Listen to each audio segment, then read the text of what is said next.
Welcome to Tritiyo Matra. As greenhouse gas emissions blanket the earth, they trap the sun's heat. This leads to global warming and climate change. The world is now warming faster than at any point in recorded history. Due to this global warming, we are seeing sea levels rising year by year. Climate change threatens people of all nations with increased flooding, extreme heat, food and water scarcity, disease, economic loss, human migration and conflict. The World Health Organization calls climate change the greatest threat to global health in the 21st century.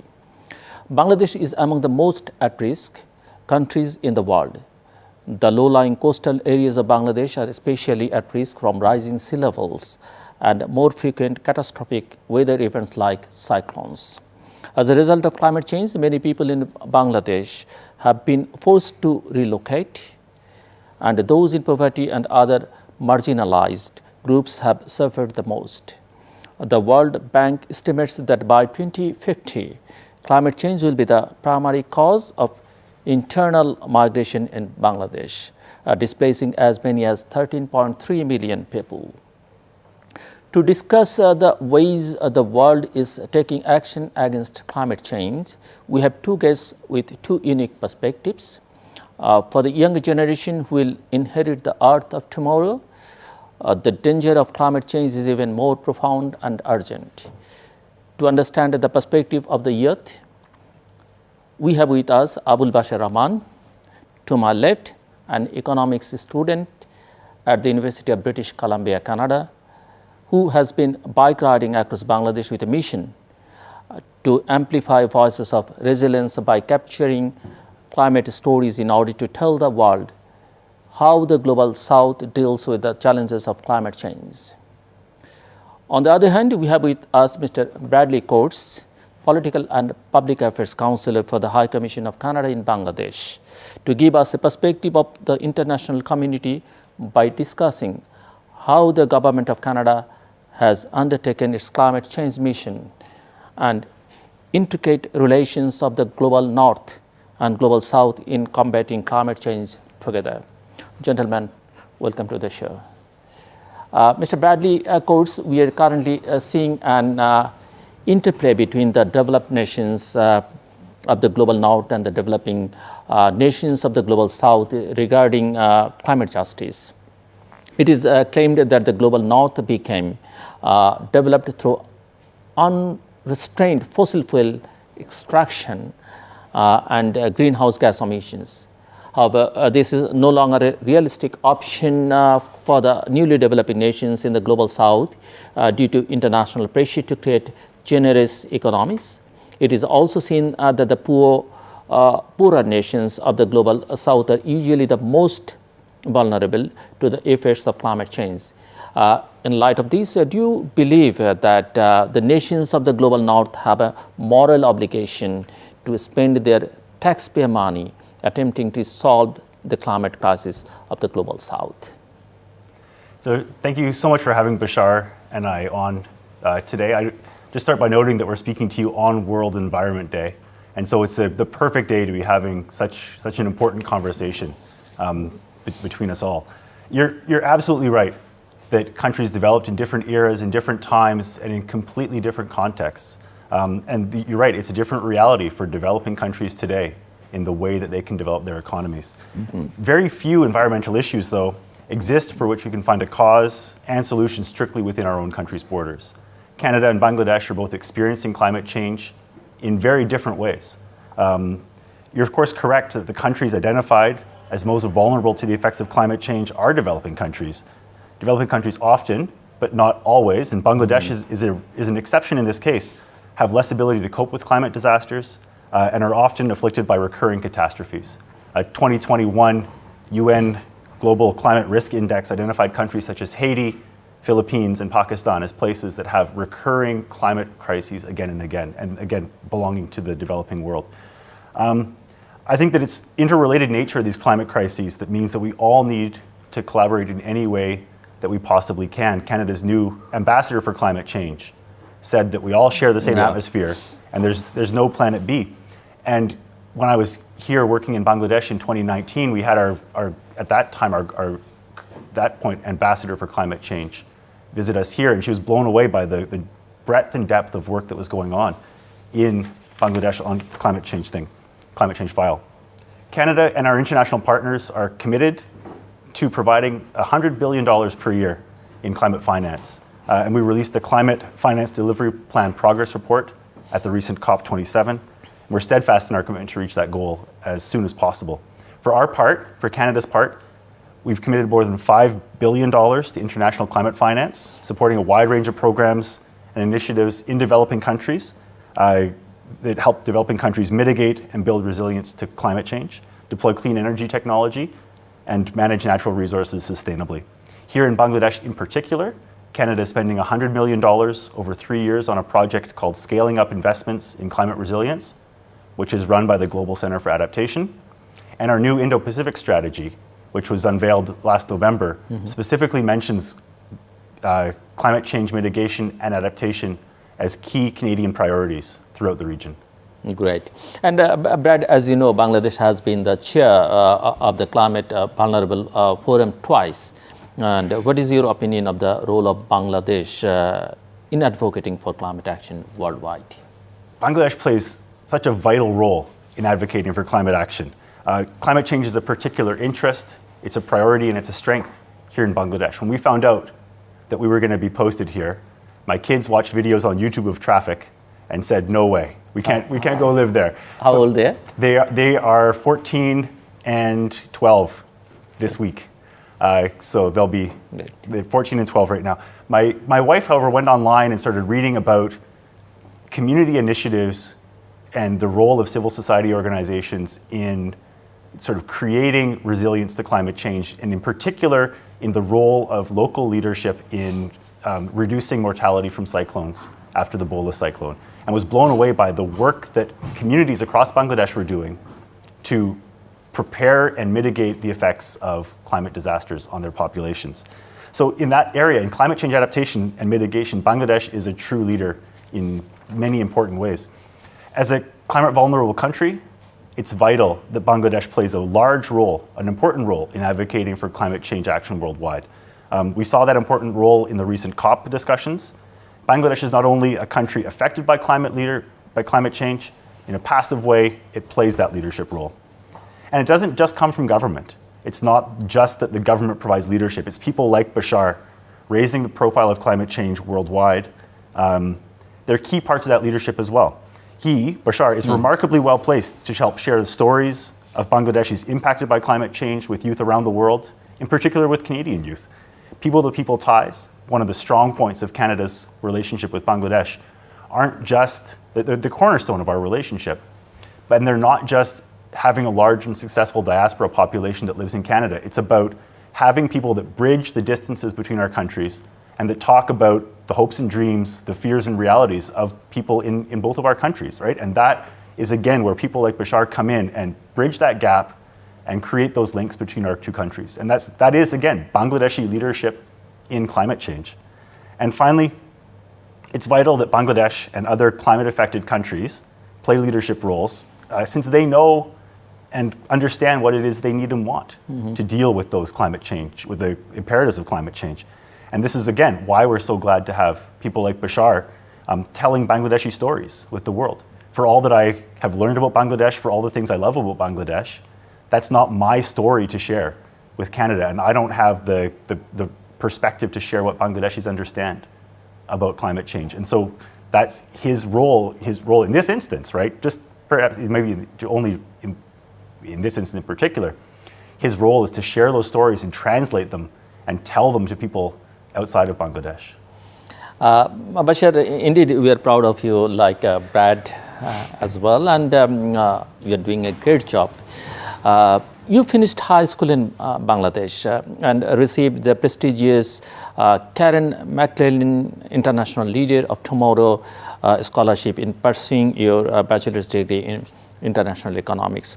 Can you tell us a little bit about yourself and how you got to be selected for such a prestigious scholarship program.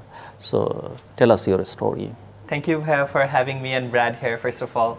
My story begins in Dhaka where I grew up. I went to Rajakothara Model College where I did my 9th, 10th, 11th, 12th. And growing up, I had a fascination about development, looking at the stories of people like Professor Yunus, looking at stories of Sir Fazle Hasan Abed, understanding that Bangladesh plays such a pivotal role in defining what development is for the world. And just growing up and learning about that story, I was very fascinated to understand the intricate details about how we can contribute to making this world a better place. And just growing up, I decided that since I grew up in Bangladesh, I have access to stories and resources in the country. I would like to take a different perspectives of the global north. And that's what led me to apply to colleges in the US and Canada. And luckily, I got the UBC ILOT award, and that was a life-changing moment for me. Earlier, I was sharing with Brad about how life is so different when you are not reliant on your family's income. So I think just having a source of financial support from university, that really changed how I look at the world. And I think just going to university this last couple of years, I understood a lot about how people in the global north views countries like Bangladesh.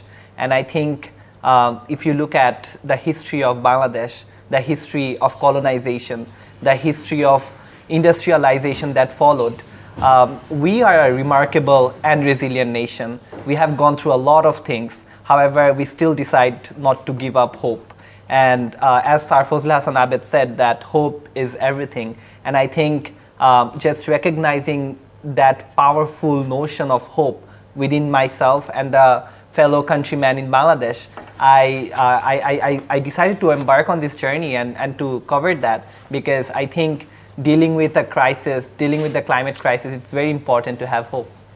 And Bashar, from your list of many extracurricular accomplishments, you seem to have a drive to help people and the environment. What made you aware of the dangers of climate change for vulnerable nations like Bangladesh, your own country? When I was in 9th grade, one of the things that I heard was 1/3 of Bangladesh is going to be underwater by 2050. And in that 1/3 is my hometown, where my dad and mom is right now at this moment. And that is within my lifetime. 2050 is not far away. And I am very privileged to be now living in Dhaka and Vancouver that allows me to live a life and pay my bills and do everything. But what about the millions of refugees that you mentioned earlier who lives in the belt of Bangladesh? So the climate crisis is real, and it's very interconnected with many other socioeconomic issues. Just uncovering stories of the climate crisis, I've recognized stories of child marriage that happened because of the climate crisis. I have uncovered stories of poverty, stories of people losing their house and everything and job. So the climate crisis is very real, and I recognized that when I was in 9th grade. And I saw the necessity and the need for all of us to work on that crisis, to work on that issue. And since recognizing that, I took an approach of first educating myself and my peers through an organization called Green, where we hosted different workshops in schools around Dhaka. And after moving to Vancouver, going to UBC, I recognize that beyond education, there is empathy that plays a pivotal role that Brad previously recognized, the human-to-human connection. Because at the end of the day, if policymakers, if decision makers are not connected with the stories on the ground, it's very difficult to make changes. It's very difficult to make changes towards the right path. So I'll come to you again. Brad, in recent years, world leaders have stressed the need to limit global warming to 1.5 degrees Celsius by the end of this century, as per the goal of the Paris Agreement. Do you believe, considering contemporary reality, such a goal is realistic? Yeah, Zeeler, I'm probably the wrong person to ask about whether the goal is realistic in and of itself. But what the Paris Agreement does, and when it was adopted, it provided the world with a consistent, transparent, fair pathway to implement policies that can address the climate crisis. It's not to say that the road has been easy. It's not without its bumps and its hitches along the way.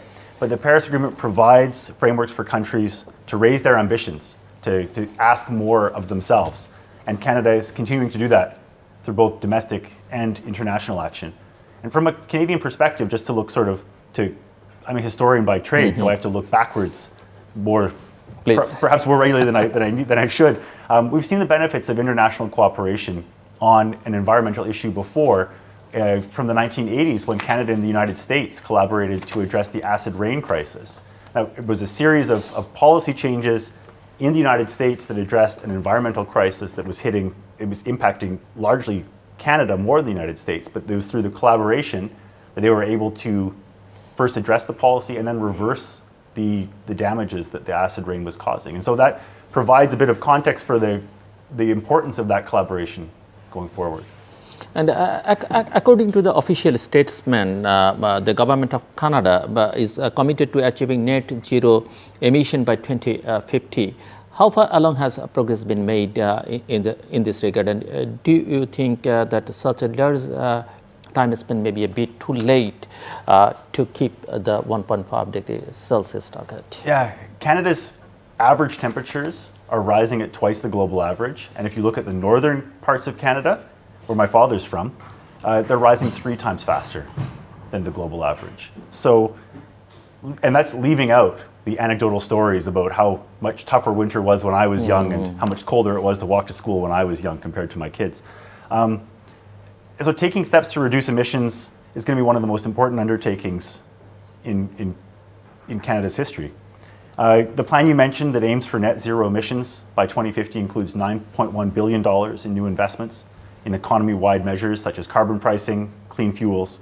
And these measures are designed to reduce emissions while creating jobs for workers and opportunities for businesses. The first progress report in that process is due out at some point in 2023, and then subsequent updates in 2025 and 2027. So at that point, we'll get a sense of where we are along that progression. But it's certainly an issue that Canada is taking remarkably seriously because it affects us all every single day. Bashar, you attended the COP27 in Egypt as a youth delegate from Bangladesh. How was your experience seeing such an event, and what were your key takeaways?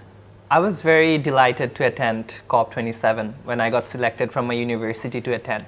However, I was shocked hearing one news from a particular news media in Bangladesh. One of the things that truly shocked me was the fact that the total number of delegation from Bangladesh was somewhere around less than 100.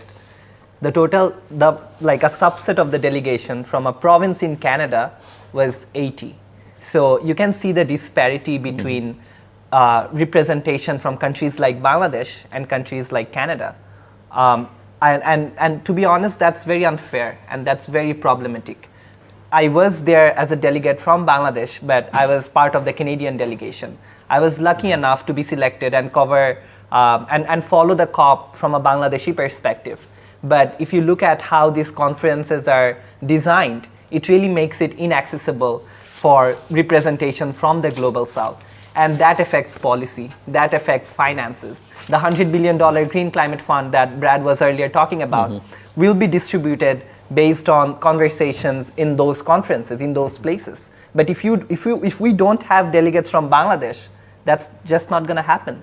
And to be honest with you, I think the 2 weeks I was in Sharm el Sheikh in Egypt, I was very overwhelmed because I am a very optimistic person myself.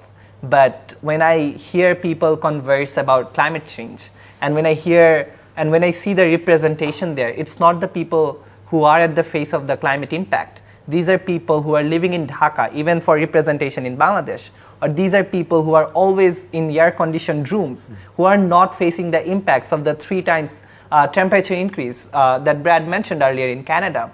And that's very, very problematic because at the end of the day, the human-to-human connection really determines policy changes. Yeah. And you look at science, you look at data, that is there.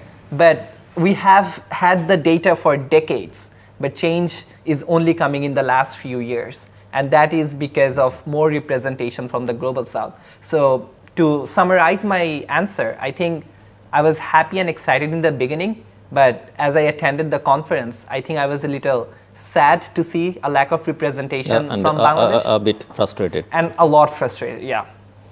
And your current project is described as you attempting to put marginalized and youth voices at the forefront of the climate movement.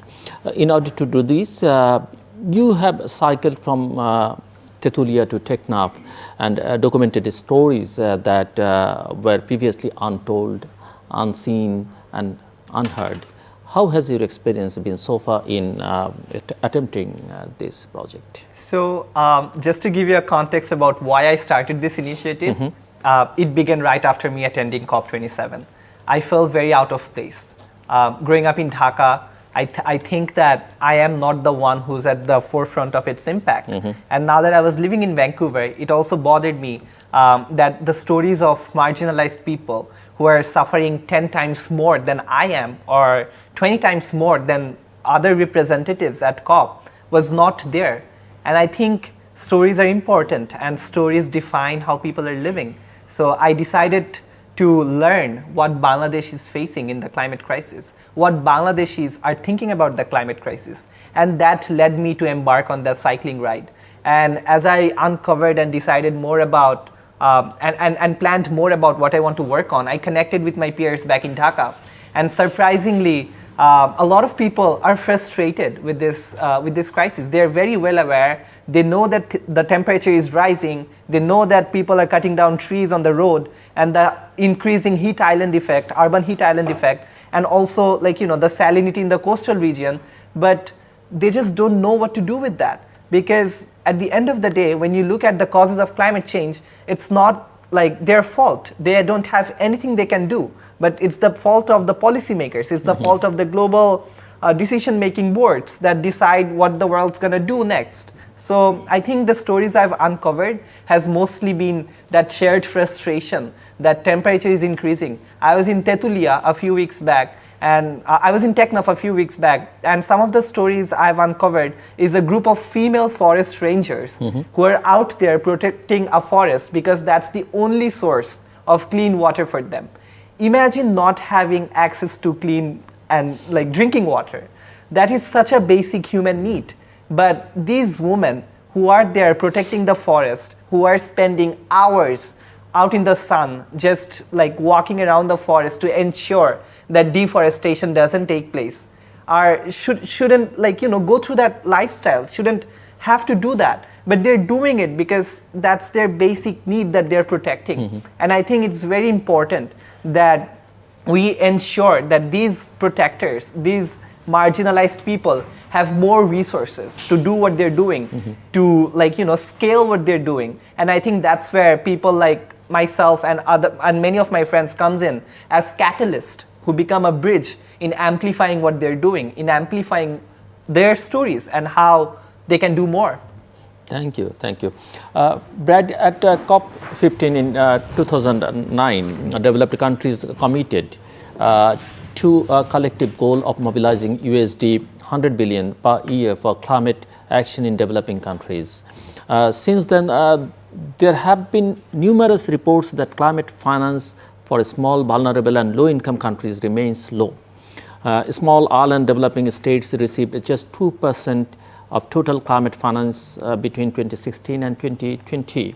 Similarly, for the same period, least developed countries received just 17% of total climate finance provided and mobilized, and low-income countries received 8%. On the whole, lower middle-income countries received 43%. What are your thoughts on this phenomenon? Yeah, you're absolutely right that the effects of climate change, the costs related to mitigation and adaptation, are not experienced equally or equitably.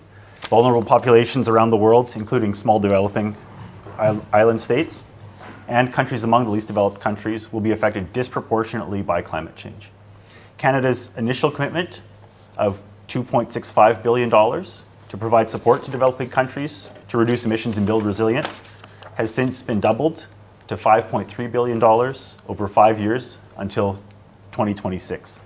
As part of this change, Canada is increasing the proportion of grant funding that it's providing, is allocating funds to climate adaptation projects, and is going to spend a minimum of 20% of funding on projects that leverage nature-based climate solutions and that contribute to biodiversity.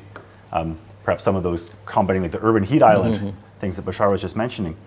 Canada is also contributing $300 million to the Green Climate Fund, a critical part of the Paris Agreement, which is mandated to support developing countries move towards low-emission, climate-resilient pathways.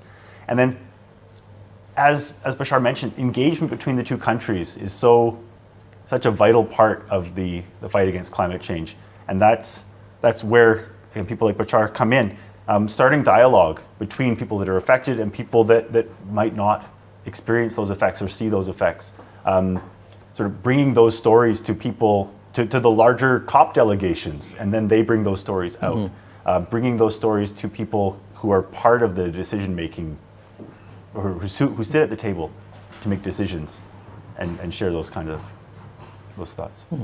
Bashar, what do you expect to see as the ultimate outcome of this arduous project of yours? I think I did some research right after attending COP27 about how this loss and damage fund, the Green Climate Fund that just Bradley mentioned, how are these distributed?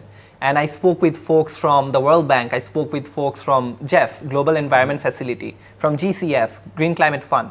And one thing I recognized is how these funding mechanisms are so clustered, and it's very difficult to source fund to get that $100 billion fund that has been committed. I spoke with representatives from BRAC, from Kodak, some of the biggest organizations, NGOs within Bangladesh, and they shared this frustration about how they have been doing incredible work for the last 50, 40 years, but it's still very difficult for them to access these funds. And I think that's where projects like mine come in, and that regulates the funding much better. So at the end of the day, what we are doing with Stories of Change is we are creating an atlas that shows the climate impact across the country, whether it's precipitation, temperature increase, in the coming years as we increase our GHG emissions. So what I recognize with this project coming all together is more of this funding go to direct impact areas. So right now, a lot of the climate fund goes to Cox's Bazar, goes to Shatkhira. However, Kurigram is also very climate vulnerable. And according to the Bangladeshi Climate Vulnerable Assessment Report, it is they identified multiple districts within the country that are going through so many disasters every year, but they're not receiving the support they need. They're not receiving the funding they need. And when you think about why this crisis is caused, you look at the history of colonization, you look at the history of industrialization. As Bangladesh is starting to develop, as we are starting to build our industries and scale our operations, we will emit carbons. We will ensure that our people have jobs, our people have a place to live. But that shouldn't come at the cost of destroying our environment. So I think down the line, what I envision with our project is the atlas that we are building will be a tool for funders like World Bank, funders like GEF, funders like GCF to identify where work is going on, what are the impacts of those work. Just visiting some of the work of BRAC, visiting some of the work of Kodak, I recognized how they have been doing a Nature and Life project for the last 2.5 years with only $2 million with a USAID collaboration. So imagine the power of just a little bit of resource can do in the country of Bangladesh. And that's what I want to work for. I want to ensure that Bangladesh gets a huge portion of the Green Climate Fund that was discussed earlier, not because we want it, but because we need it, and this is our right. The climate crisis, we are not gonna face the impact of the of decisions of the global north. Rather, if you're making an impact, you should also pay for it. So we need to ensure that through our work, much of the funding is allocated for these projects across the nation. And from your practical on-the-ground experience, what should Bangladesh be prioritizing the most right now in taking action against climate change? Capacity building. Capacity building is something that I think is very important for the country to look at, because although we are facing the impact of the climate crisis when it comes to climate education in different communities, it varies a lot. And that really affects how people are defining the problem that they're solving, how people are defining, like, a lot of the adaptation efforts. There have been stories about salinity increasing because of because of crab cultivation in the coastal region of Bangladesh. And that led to multiple problems. So understanding the climate crisis and understanding the science of it is very important for stakeholders on the ground. Indeed. And I think that's where we should invest from the government, from the nation. And I think when it comes to international finance, finance like Green Climate Fund or the GEF, I think that should work on scaling those capacity building initiatives, scaling those projects that are already working in different communities. And these are locally led community initiatives. These are not interventions that are foreign. Rather, these are innovative, resilient people on the ground that have defined that rainwater harvesting system is the best to identify, to get clean water to drink. These are the people that have come up with brick and mortar housing for the belt, for the coastal region of Bangladesh to have a shelter during cyclones. So I think it's very important that these identified resilience are well supported. There's an incredibly remarkable story out in the north of Bangladesh where there are floating schools that are running year round, and we need more of those floating schools. But it's very difficult to scale our operation if we don't have the funding. So I think that's where Bangladesh should prioritize, ensuring that we have the capacity. So funding is not the only problem. Do you think the funding is the only problem? Capacity building is much more important. Recognizing the climate crisis, ensuring that people are well educated in the climate education space. I think that's where Bangladeshi stakeholder comes in and contribute. Okay. Brad, the highlight of COP27 last year was the historic decision to establish a fund for responding to loss and damage. Do you believe that this was a significant outcome of the last COP? And do you think that such a decision has set a positive precedence for climate justice on the world stage? Yeah, the mechanism you're describing represents a form of burden sharing, right? Recognizing that developed countries do have some form of responsibility for climate problems in other parts of the world. In response to the first part of your question, the short answer is yes. We believe the loss and damage provisions are an important part of the last COP. And Canada was an early advocate of the need for COP27 to make progress on the issue of loss and damage. We worked with developing and developed countries to establish new funding arrangements to help developing countries that are particularly vulnerable to climate change. So yes, absolutely, it's such an important development, and we're excited to see how it progresses. Bashar, you mentioned the lack of representation of the marginalized and youth community at the forefront of the climate movement. As you know, many of the most important decisions regarding the climate are being made in boardrooms by grown-ups and who are far removed from the people who are the most affected or will suffer the most consequences. Do you have anything to say to all these grown-ups as a concerned youth from a climate vulnerable nation? I think it's important to recognize the lack of representation in different boardrooms. And recognizing that is the first step. The fact that I'm here today it speaks to the fact that we are moving toward the right direction. And I think it's important to amplify whatever we are doing here right now. But next time, it would be better if there is someone from TechNaf, a young person from TechNaf in this talk show, telling their stories, telling how, climate change is affecting their life. And that will truly lead to further changes through the domino effect, right? When we have people who are facing the impact in decision-making boards, it will be more equitable. It will be more pragmatic. And I think it's very important to have that. If we have a closed room full of cis white male in global international policy-making decisions, in international forums, it's very difficult to make equitable conversation. It's very difficult to make equitable policies or just policies. So I think where we should put our energy, emphasis, money and time on is ensuring that there are adequate representation, not just within Bangladesh, but across the world. Within Bangladesh, things shouldn't only come from Dhaka. When we talk about decision-making process, these are mostly folks who have grown up in Dhaka, who have lived their whole life in Dhaka, that are making decisions for the rest of the country. Life in CHT, in Bandarban, Rangamati, Khagrachuri, is much different than life in Dhaka. And no matter what we do, as long as we don't have representation from the CHT region in making decisions about the CHT region, it will be a form of colonization, and it will be, it can never be equitable. So ensuring that we have representation from across the country, it's very important for all decision-making boards. And how do you do that? You invest on capacity building, you invest on education, you invest on ensuring that these people are well represented in the national and international conversations.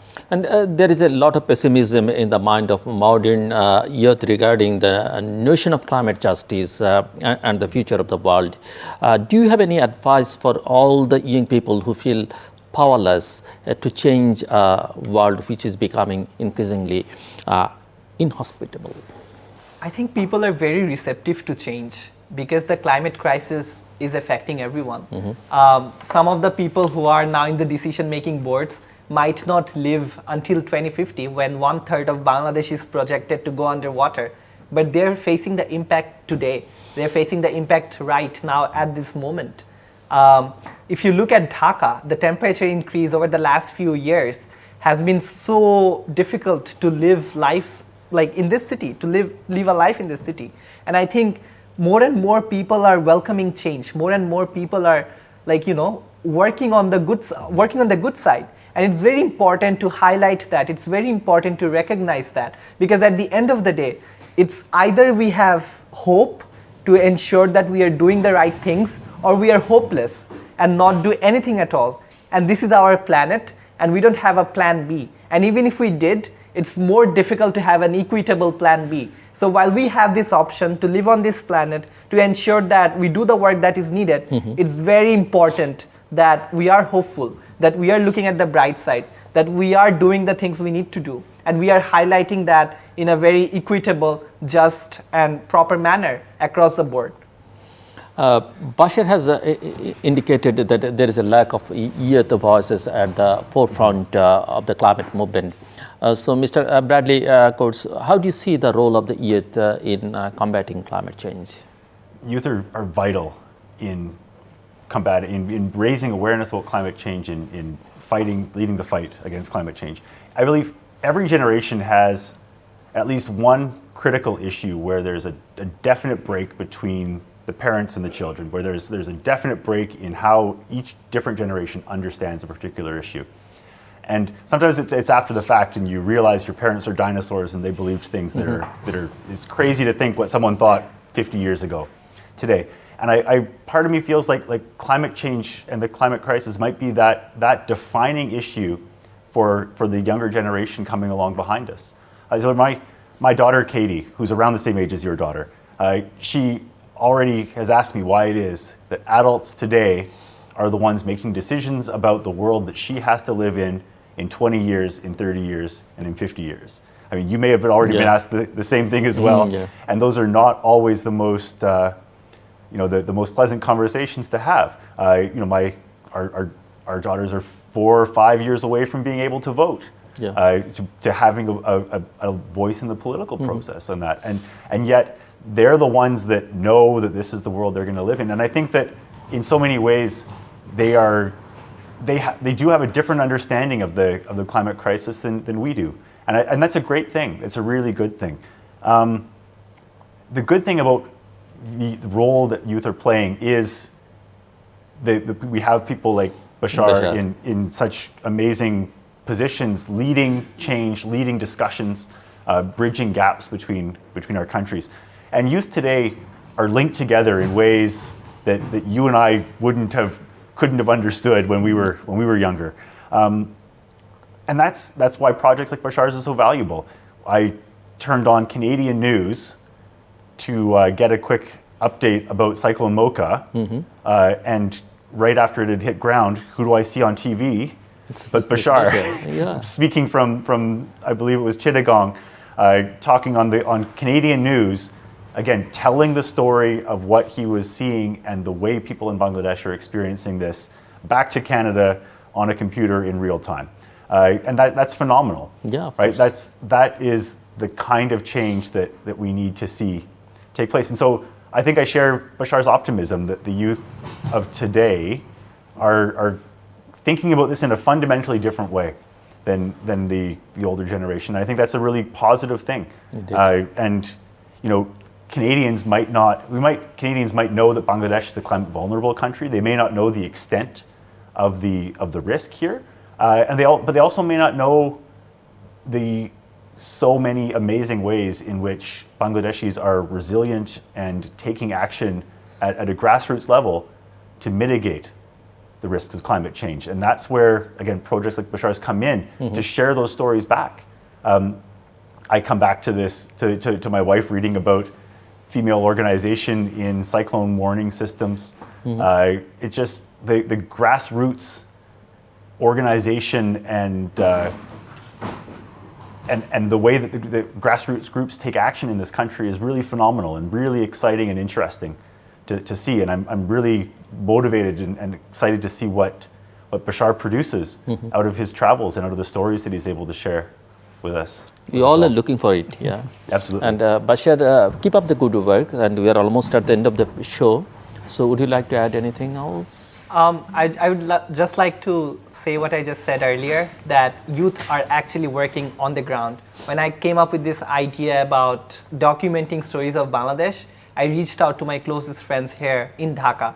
And some of my friends, Rifat, Nihal, was right on the go to contribute to this work. And two of my friends actually quit their job that they had full time to volunteer on this work. And there have been people from India, people from Canada who holds nationality of Brazil, and Canadians. And because they all understand the interconnectedness of this problem and the reason, and it's very optimistic to see people who are my age, who shares the same passion as me, who shares the same urgency as me in dealing with this crisis. And I think that optimism just needs to be amplified in places that are already established, like yours. So thank you very much for having me and allowing me to share our story, because at the end of the day, our stories are important. And I think what's more important is the stories we capture. So I would urge everyone, the audiences, to follow our page and follow our work, Stories of Change, and also support us. Because when we talk about youth involvement, it's very important that you are supporting this youth involvement. I really appreciate the High Commission of Canada in Bangladesh to give me the ground and give me the floor to tell my story. And I think it's more important that other stakeholder groups within Bangladesh recognize the urgency of the work and recognize the importance of the work and share their support and share their funds, share their platform. And I'm very open to collaborations with anyone who's watching this, and I would love to have a conversation if that is feasible. Thank you, Brad. Any final words? No, thank you so much. Thank you so much again for having us here. I say repeatedly to anyone that'll listen that Bangladesh is an amazing place to be a Canadian diplomat. The people here are so warm, so welcoming. There's such a strong bond between our countries, and I think the fact that we can come on and talk about climate change, which is actually kind of a contentious issue where there's some differences between Canada and Bangladesh, is really, really valuable. And if I had 50 taka for every person who's told me that either they, a friend or a family member, lives, or studied in Canada, I don't think I'd have to work ever again in my life. Thank you, gentlemen, for your excellent insights into this matter. Dear viewers, these have been just two perspectives on the issue of climate change. It is still unclear how dire the situation might become if the world cannot come together and find a solution soon. But till then, I hope we can all find a way to play our parts in creating a better world tomorrow. Thank you all.